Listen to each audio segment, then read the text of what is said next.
नमस्कार मंडळी. काही लोकांना उत्तम पर्सनॅलिटी लाभलेली असते, पण सुसंवाद कसा साधायचा ह्या गोष्टींची माहिती नसल्यामुळे त्यांचं व्यक्तिमत्व हे एका प्रचंड गैरसमजातून जात असतं किंवा त्या व्यक्तिमत्वाबद्दल अनेक गैरसमज घडत असतात. खरं सांगायचं तर व्हॉट्सॲपच्या जमान्यामध्ये आपण जास्त टाईप करायला शिकलोय, पण आपल्यातल्या संवादाला किंवा सुसंवादाला आपण कुठेतरी विसरत चाललोय. आणि म्हणूनच अनेक लोकांना चार लोकांमध्ये गेल्यानंतर बोलायचं कसं, वागायचं कसं ह्याबद्दल बऱ्याच वेळेला संभ्रम निर्माण होतो. आणि म्हणूनच आजचा व्हिडिओ हा शेवटपर्यंत नक्की बघा, कारण आजच्या व्हिडिओमध्ये मी तुम्हाला सांगणार आहे प्रभावी संवाद किंवा सुसंवाद कसा साधायचा. नमस्कार मंडळी, मी सुरभी भावे. माझ्या सर्व भावे करावे ह्या यूट्यूब चॅनलमध्ये मी तुम्हा सगळ्यांचं मनोभावे स्वागत करते.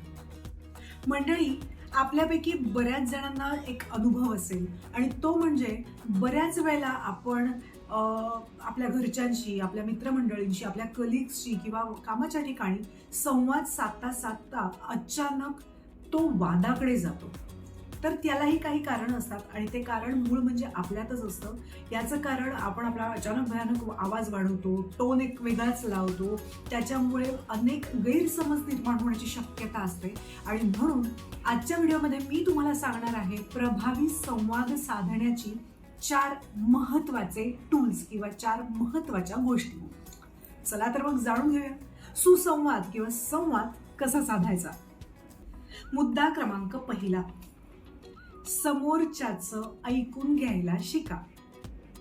खरं सांगू, आज जे मी तुम्हाला 4 गोष्टी सांगणार आहे त्या सगळ्याच्या सगळ्या मी स्वतः अवलंबलेल्या गोष्टी आहेत.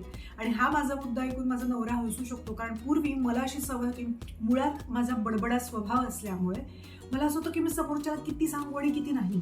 तर अनेक वेळेला माझा नवरा काही बोलत असताना मी पटकन अरे हो ना, हे तर हे असं असं असं, तर ते त्याला थोडंसं इन्सल्टिंग फील व्हायचं. आणि त्याने मला एक दिवस बसून सांगितलं की ऐक, तू समोरच्याचं ऐकायला पण शिक. मान्य आहे तुझ्याकडे खूप छान नॉलेज आहे, तुला ते शेअर करायचं असतं, पण मध्ये मध्ये जर तुला इंटरप्ट करायचं असेल तर 1 मिनिट, सॉरी टू इंटरप्ट असं म्हणायला शिक.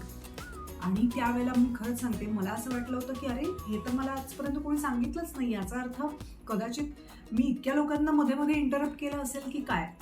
आणि म्हणून मग मी स्वतःवरती काम करायला सुरुवात केली आणि आता येस, मी समोरच्याचं ऐकायला शिकलेली आहे.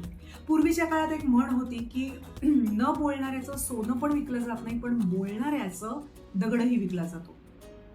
तर बोलणाऱ्याचा दगड विकला जातो म्हणजे काय, तर तुम्ही एक उत्तम संवाद साधणारे जर का असाल तर कुठचीही गोष्ट अशक्य नाही.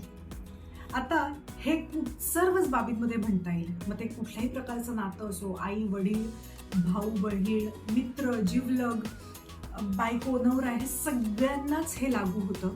पण तुम्ही नक्की ट्राय करून बघा, समोरच्याचं ऐका आणि त्याच्यानंतरच रिॲक्ट करा किंवा तुम्हाला जे काही म्हणायचं आहे ते समोरच्याचं पूर्ण ऐकून झाल्यानंतर जर का तुम्ही तुमचे मुद्दे मांडले तर समोरच्यालाही खात्री पडते की हो, मी जे म्हणतोय ते मला कोणीतरी ऐकणारा छान कान आहे. आणि म्हणून ते जे कम्युनिकेशन आहे, तो जो संवाद आहे, तो वादाकडे न वळता सुसंवादाकडे डेफिनेटली वळू शकतो. सो मुद्दा नंबर 1, समोरच्याचं नीट काळजीपूर्वक ऐकायला शिका. मुद्दा क्रमांक 2, आपण नेमकं कुणाशी बोलतोय ह्याचं भान ठेवलंच पाहिजे. म्हणजे जर आपण आपल्या आईवडिलांशी बोलत असू तर आपला आवाज, आपला टोन, आपली टोनल क्वालिटी ही कशी असली पाहिजे ह्याची काही म्हणजे आपण आईवडिलांनी बोलला चलला असं नाही बोलू शकत. हा आवाज, हा टोन म्हणजे कुठल्याही बाबतीत कितीही आईवडील फ्रेंडली असतील किंवा काही असेल, किंवा आपल्यापेक्षा सिनियर लोकांशी बोलताना कसं बोललं पाहिजे, आय कॉन्टॅक्ट कसा असला पाहिजे, वगैरे वगैरे गोष्टी खूप महत्त्वाच्या ठरतात.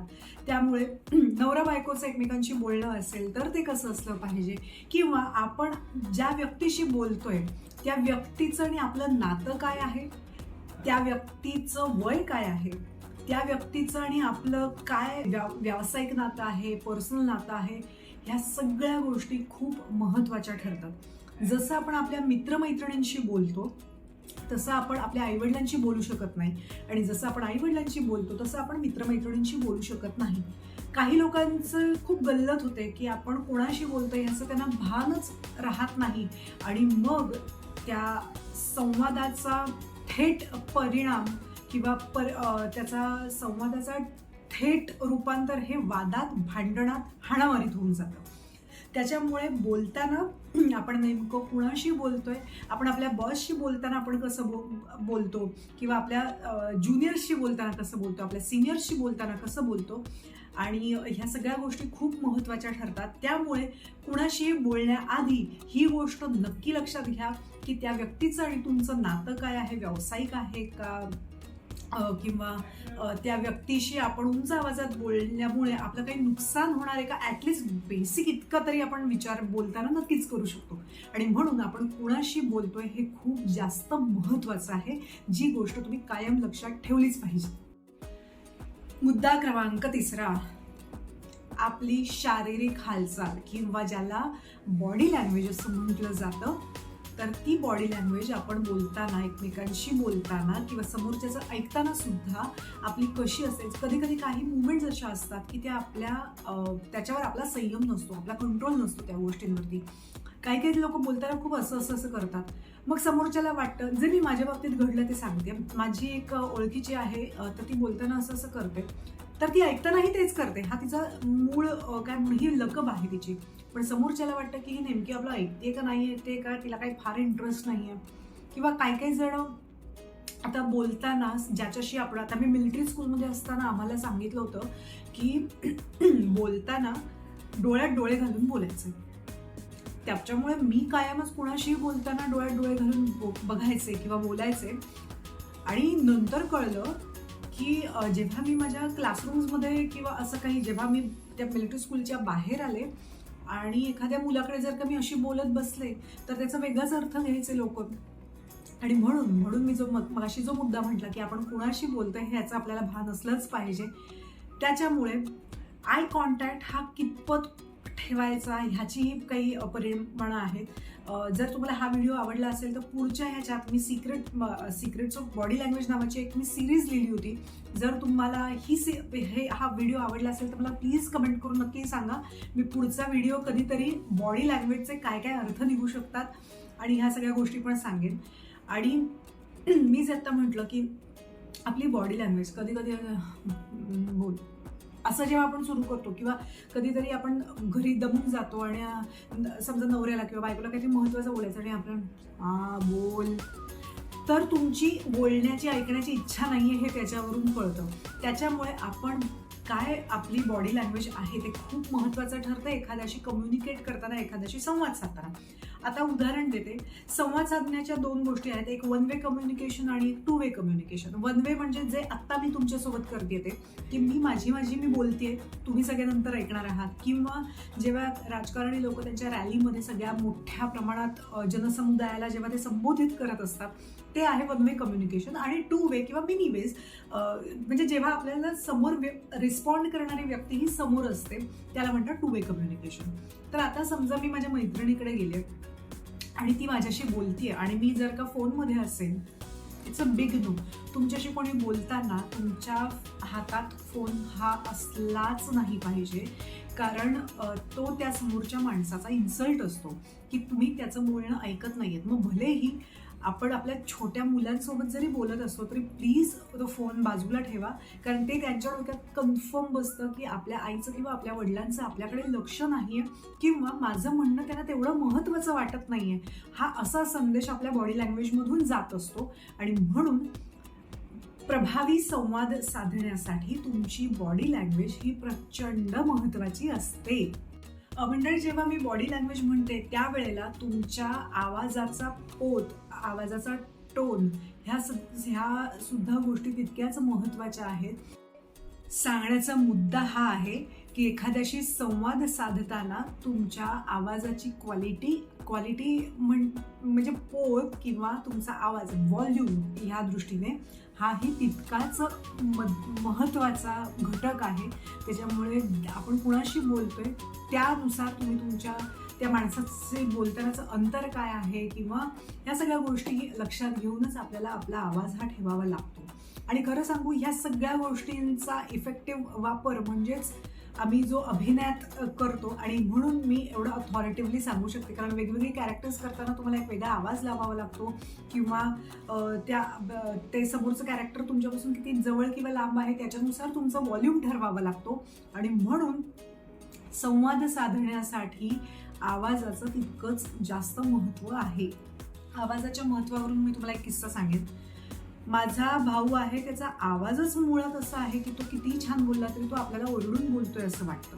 तर आता ज्यांचे हे नॅचरली नैसर्गिकरित्याच आवाज जर का असे असतील तर त्यांनी स्वतःच्या व्हॉल्यूमवरती कंट्रोल ठेवावा, जेणेकरून, कारण तुम्ही तुमचा आवाज बदलू नाही शकत जो तुम्हाला नैसर्गिकरित्या प्राप्त झालाय, पण मग तुम्ही तुमच्या व्हॉल्यूमवरती कंट्रोल करू शकता. आणि मुद्दा क्रमांक 4, तुम्हाला जी गोष्ट मांडायची आहे ती आधी एक फ्रॅक्शन ऑफ सेकंड, आपला मेंदू इतका फास्ट आहे की आपण बोलण्याआधी आपण नेमकं काय बोलतोय ह्याचं भान ठेवा. कारण बेभान होऊन जर का तुम्ही बोललात तर समोरच्या माणसाचं मन दुखावू शकता किंवा त्यांना हर्ट करू शकता.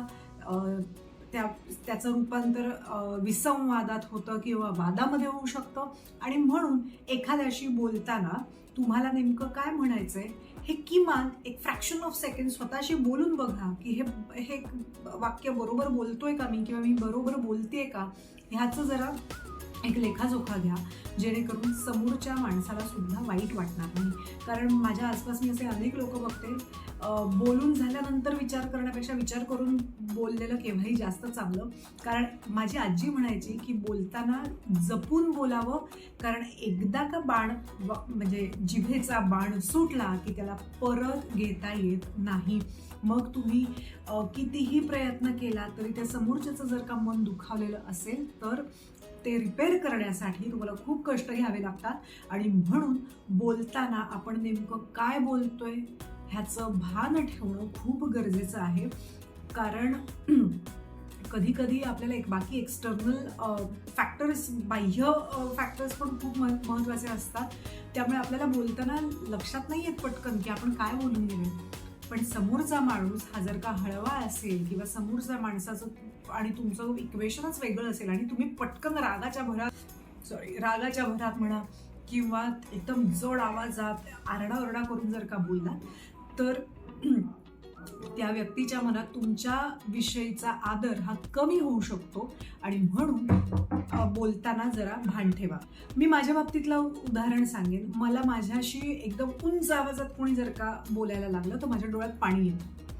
मला असं वाटतं की समोरचा माणूस माझ्या अंगावरती ओरडतोय. आणि तर असं अनेक वेळेला होऊ शकतं की त्या माणसाचं ओरडणं हे उद्देश नसतं, पण त्याचा आवाजच तसा असतो.